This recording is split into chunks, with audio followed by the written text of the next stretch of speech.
манад ирж байгаа эмчлүүлэгч нарын гэр бүлийнх нь ярьдаг байхгүй. Одоо ингээд утас дуурахад хүртэл би ийм айцтай болчиход байна. За одоо хаанаас ямар аппликейшнээс мөнгө одоо нэх бол тий залах бол үр ширээ түлгэх бол за магадгүй орж ирээд орон байрыг мань хураагаад авчиход гэсэн юм айцтай байж. Ер нь бол нөгөө одоо хэвийн амьдралаас таашаал авч чадхаа бэлсэн битг. Эн ч яста боломжийн юм биш үү тий. Би бас яагаад ингэ тоглож болдгүй.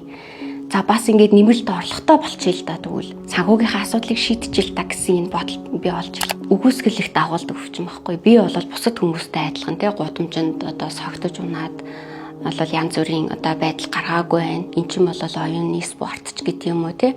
Би бол олох үедээ олдог байсан.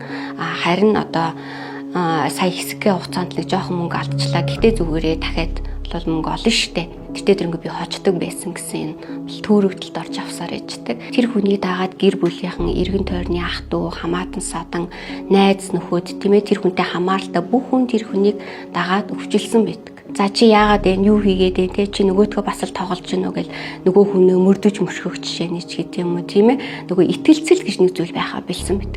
Яагаад итгэлцэл алдагдчих вэ гэхээр урд нь би одоо боли татгалзъя гэсэн бол маш олон амлалтуудыг өгсөн байж байгаа байхгүй гэр бүлийнхэнд.